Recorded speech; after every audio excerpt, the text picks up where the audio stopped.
Welcome back to Anyone Can Become a Great Communicator. Anyone, anywhere, anytime. We're on the law of the learner, a deep, deep principle. And what I want to do in this next shorter section is to give you some principles. We call these maxims. And I want to give to you 7 just to expand your thinking. Number 1, which we've been talking about on part 1, teachers are responsible to cause the students to learn. To cause the students to learn.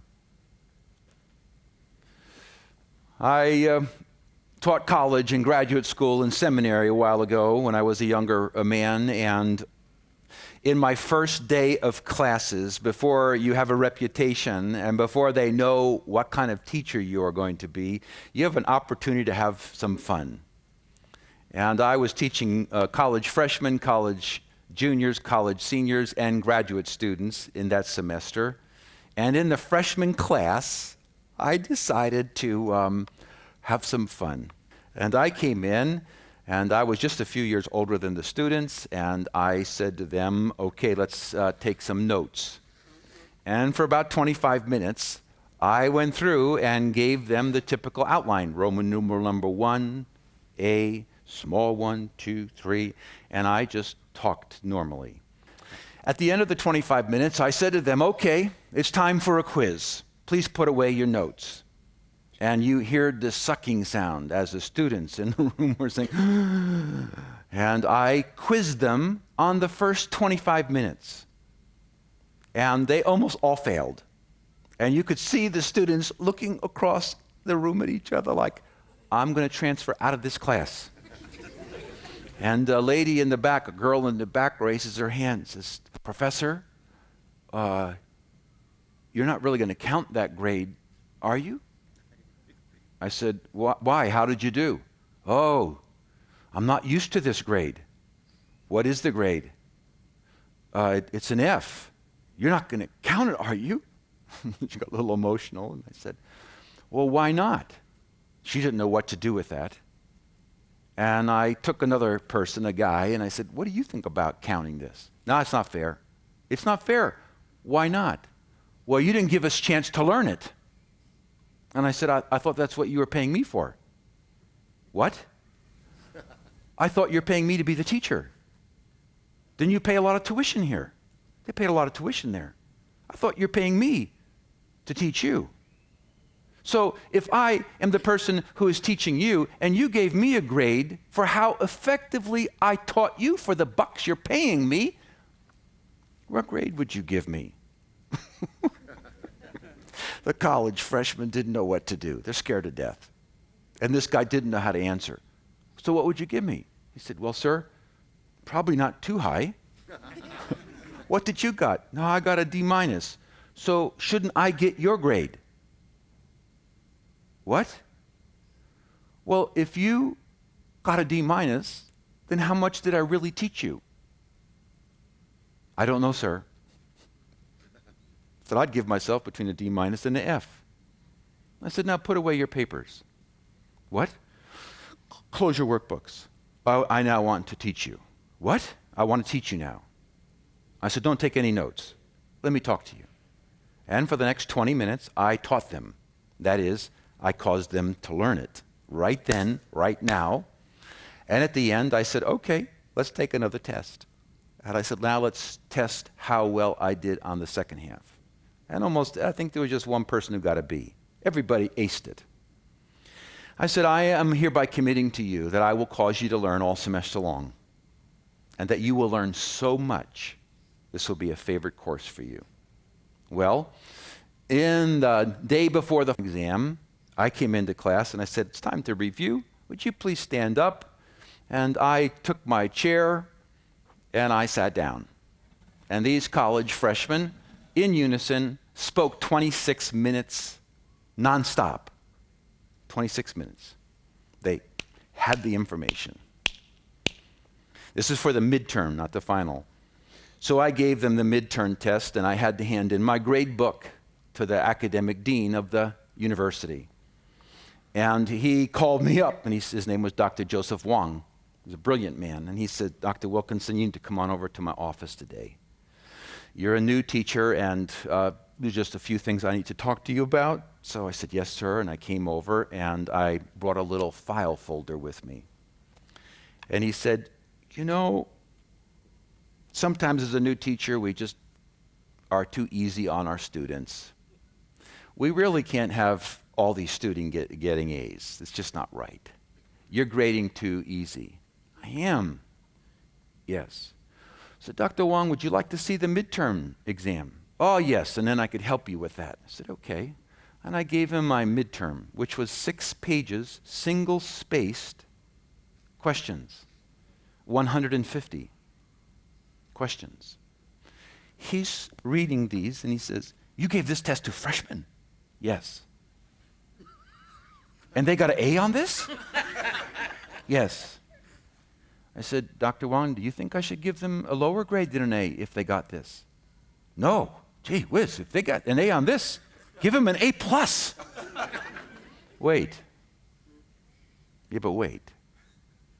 Once you really buy into this, that you're the person who is going to learn the secrets of causing your students to flourish under your teaching, your students will rise up and call you blessed and kiss you on your forehead.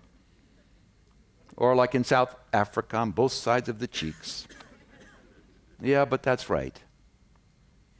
But you got to understand maxim 1. Teachers are responsible to cause the students to learn. Maxim number 2. If I am responsible, then teachers are responsible because they alone control the classroom. They alone control the classroom. That's how I am responsible. And 2.1 beneath it is, I control how they present the subject. Do you really understand that? That is, you as the teacher invents the outline and the content you're going to teach. I'm responsible because I'm in control of the content, not the students. The students aren't making the outline. I am. Number 2, teachers control their style. That is, how they deliver their content. You can be boring or you can be dynamic. That's up to you. Number 3, teachers control the setting. You can walk in, I've done this many times, and you can say, okay, I want you to take and change your chairs around to groups of 4. You can come in and take your lectern and move it over to the side of there. You can come in with a tape recorder and have all kinds of music going on when you're taking place. You are in control of everything except them. Except them. And because you're in control of everything around them, that's why you can really make it happen. You can cause people to learn when they don't want to learn. Yes, you can. And you're also in control of the speaker. That is, you can do whatever you want with you. You can dress any way you want. You can bring in some donuts. Whatever you want to do, you can do. And number 5, therefore, teachers can greatly influence their students. Our daughter came back from school one time and she said, Dad, one of our teachers was sick. She's a terrible teacher, and none of us learned anything. And this other lady came in, and Dad, she was amazing. We all started getting the information that we couldn't understand, and we were all talking at recess that none of us want the sick teacher to get better. we don't. Yeah, but listen to that. The difference is this teacher didn't cause the students to learn. This teacher caused them to learn. What do students love? Teachers that cause them to learn. That's why you go to school. Maxim 3. Teachers should judge their success by the success of their students. Wouldn't it be something if the teachers in your school, in your community, were paid by the grades that the students got on standard tests? It would shake up everything. Maxim number 4. Teachers carry vast influence and are therefore responsible to God. Responsible to God. Now, if that's true, that we are responsible as teachers to cause people to learn, Now maybe you understand the verse in the Bible in James chapter 3, verse 1. It's rather sobering. You might want to write that reference down, James chapter 3, verse 1. Look what it says. Let's read it out loud together. Ready? Not many of you should become teachers, my fellow believers, because you know that we who teach will be judged more strictly. If I'm not responsible, how can God say I'll be judged more strictly? It is because I am responsible. Good. Maxim number 5. Teachers impact more by their character. Please star this one. Teachers impact. They have an impact on the students more by their character and their commitment than their content. When you think back over the people who are your teachers that affected you the most, it's not just that they were dynamic or they taught you to learn, it was who they were as a person. When I was at that graduate school I told you about a minute ago, a professor, a chairman actually, of a college came in to speak. And this was a religious institution. His name was Dr. John G. Mitchell. He was an older man when he came. And I was a freshman at the graduate school, and I was seated in the back row. And he came up, and he put his Bible down like this, and he started quoting Bible verses. And then as this one brought up a thought to him, he jumped over to Exodus and quoted a verse out of Exodus about this, and then he talked for a minute, and then it made him think of a verse over here in Psalms. And then he talked for a bit, and it made him think of something over in the Gospel of Matthew. Then he went back over, and I was stunned. This man quoted verses. I don't think he was prepared. I don't think he had an outline. Whatever he thought of, he quoted verses for you. And when that chapel was over, I turned to the man next to me, who turned out to be a senior, and said, that man quoted every verse he knows. And he laughed and said, you're a freshman, aren't you? I said, yes. He said, no. He does that all the time. So the next day, I came to chapel, and I brought a 3x5 card, a little piece of paper, and I decided to count the number of verses he quoted by memory in a half an hour, and he quoted 27. He did that every day. On Friday, I prayed and said to God, God, I would love to study and be with that man. And then I forgot about it.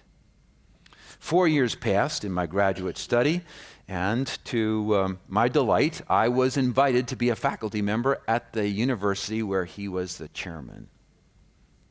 He was a giant, and I was afraid of him.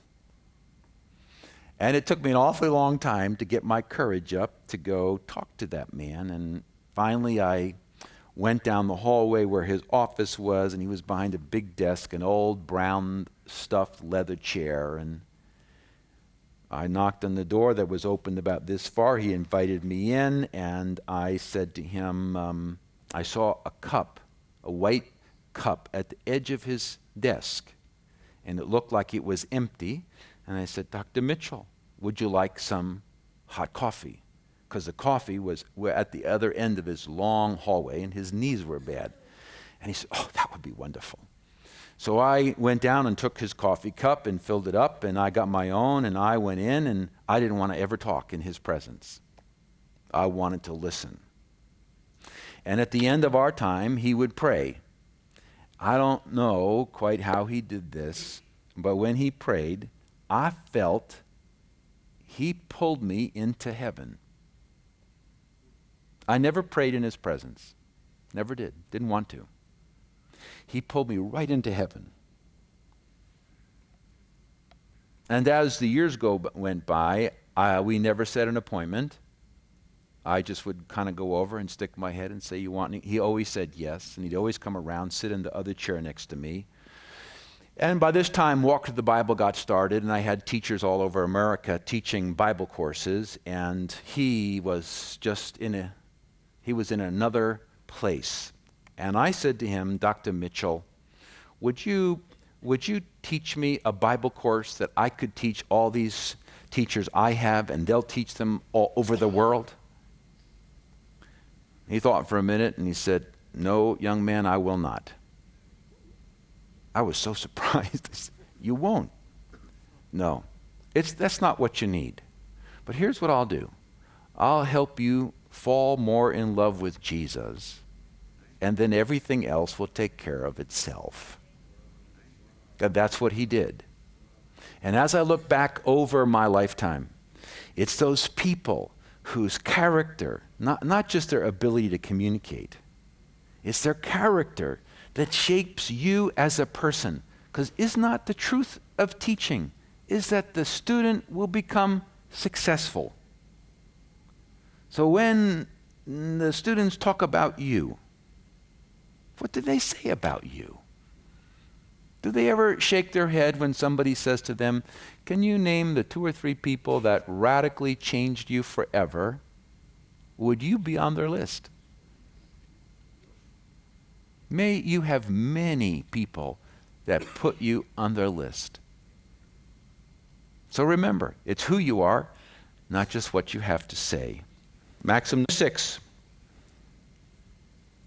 Teachers primarily exist to serve their student. Teachers primarily exist to serve their student. What do I mean by that? I mean it's the exact opposite of how people think. In the university, it's very, very fascinating. You pay a fortune to get a degree, to get a bachelor's degree, a master's degree, or a PhD degree. And the farther up the university is, the more they tell their professors, we want you to write books. We want you to do research. And the professors get more and more away from the classroom until they understand that the students are an irritation to me. They get in the way. Because we think the students exist to serve the teacher. I'm the teacher, you're here to serve me. What I want, when I want it, and how I want it. What's the flip side? No. I exist to serve you. The reason I'm here is you're here. If you weren't here, I'd have nothing to do. Therefore, I'm the one who's the servant in the room. The students aren't the servants. I'm the servant. And I serve you by causing you to learn whatever you need to become successful at the other end. It's not that you get carried away with content that it's interesting to you, that's not helpful to them. What on earth are you doing with this? I remember my son coming back from graduate school, and I said to him, Dave, how has it been this semester? He said, we have one professor, Dad. We were studying the first 5 books of the Bible, the Pentateuch, Genesis, Exodus, Leviticus, Numbers, Deuteronomy. And this professor got stuck on Genesis chapter 6, trying to deal with the question, who were the giants in the early days? Were they fallen angels? Who were they? He said, Dad, that man had a hobby horse. He spoke 6 hours on this ridiculously unpractical, useless topic, except for a few minutes of explanation. He said, I'm paying a lot of money to learn the Pentateuch. He said, finally, Dad, I said, I don't know what you're going to think about this. I raised my hand. You did. What did you say? He said, I was very respectful. I said to the professor, Professor, we've spent 6 class hours on this question. I want to ask you a question. How will this help me in my ministry the rest of my life? You asked that, Dave? Dad, I did. Everybody in the class was really angry, and nobody had courage to ask the question. What did the professor do? He turned a little red. He was very quiet, and he couldn't answer the question. And Dad, the light went on. And he said, this is our last class, we'll deal with this. What's the whole point? His point was, he was interested in that question, the Nephilim. Nobody else in the class was interested for more than let's explain it and go through it, and we have 5 books to talk about, not 1 chapter. So when you have the mindset that these are the students and I am the teacher, You're selfish again. You exist. You're paid to serve the students. Maxim 7, teachers who practice the 10 laws of teaching can become master teachers. Can become master teachers. I want to read something I put in my book, The 7 Laws of the Learner. It's about a teacher. Teddy Stollard certainly qualified as one of the least. Disinterested in school, musty, wrinkled clothes, hair never combed. One of those kids with kind of a deadpan face. They were expressionless, sort of a glassy, unfocused stare. When Miss Thompson, his teacher, spoke to Teddy, he always answered in monosyllables. Unattractive, unmotivated, and always distant. He was just plain hard to like. Even though his teacher said she loved all in her class the same, down deep inside she wasn't really being very truthful. However, when she marked Teddy's papers, she got a certain perverse pleasure out of putting big red X's next to the wrong answers, and when she put the F's at the top of his papers, she always did it with a little bit of a flair. She should have known better. She had Teddy's records, and she knew more about him than she wanted to admit. The records simply read, first grade, Teddy shows promise with his work and attitude, but has a poor home situation. Second grade, Teddy could do better. His mother is seriously ill. He receives little help or support at home. Third grade, Teddy is a good boy, but too serious. He's a slow learner. His mother died this year. Fourth grade, Teddy is very slow, but well behaved. His father shows absolutely no interest in his life. Christmas came, and the boys and girls in Miss Thompson's class brought her Christmas presents. They piled their presents on her desk and crowded around to watch her open the one that they gave to her. Among the presents, there was one from Teddy Stollard.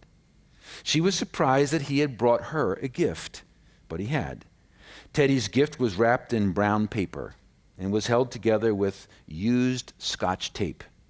On the paper were written the simple words, "For Miss Thompson, from Teddy." When she opened Teddy's present, out fell a gaudy rhinestone fake bracelet with some of the stones missing and a bottle half used of cheap perfume. The other boys and girls began to giggle and to smirk about Teddy's gifts. But Miss Thompson had at least enough sense to silence them by immediately putting on the bracelet, putting on some of that cheap perfume on her wrist. Holding up her wrist for the other children to smell, she said, doesn't this smell lovely?" And the children, taking their cue from the teacher, readily agreed. At the end of the day, when school was over and the other children had left, Teddy lingered behind. He slowly came over to her desk and said softly, Miss Thompson, you smell just like my mother. And her bracelet looks really pretty on you too. I'm glad you like my presents." When Teddy left, Miss Thompson got down on her knees and asked God to forgive her. The next day, when the children came to school, they were welcomed by a new teacher. Miss Thompson had become a different person. She was no longer just a teacher. She had become an agent of God. She was now a person committed to loving her children and doing things for them that would live on far after she. She helped all the children, but especially the slow ones, and especially Teddy Stollard. By the end of that school year, Teddy showed dramatic improvement. He had caught up with most of the students and was even ahead of some of them. She didn't hear from Teddy for a long time. Then one day she received a note that read, "Dear Miss Thompson, I wanted you to be the first to know. I will be graduating second in my class. Love, Teddy." 4 years later, another note came. Dear Miss Thompson, they just told me I'll be graduating first in my class. I wanted you to be the first to know. The university has not been easy, but I like it. Love, Teddy Stollard. And 4 years later, dear Miss Thompson, as of today, I am Theodore Stollard, MD, physician. How about that? I wanted you to be the first to know. The first to know. I'm getting married next month, the 27th to be exact. I want you to come and sit where my mother would sit if she were alive. You are the only family I have now. Dad died last year. Love, Teddy Stollard. Miss Thompson went to that wedding and sat where Teddy's mother would have sat. She deserved to sit there. She had done something for Teddy that he could never forget. She was his teacher. Teddy Stollard sits in your class. May you be a Miss Thompson for many.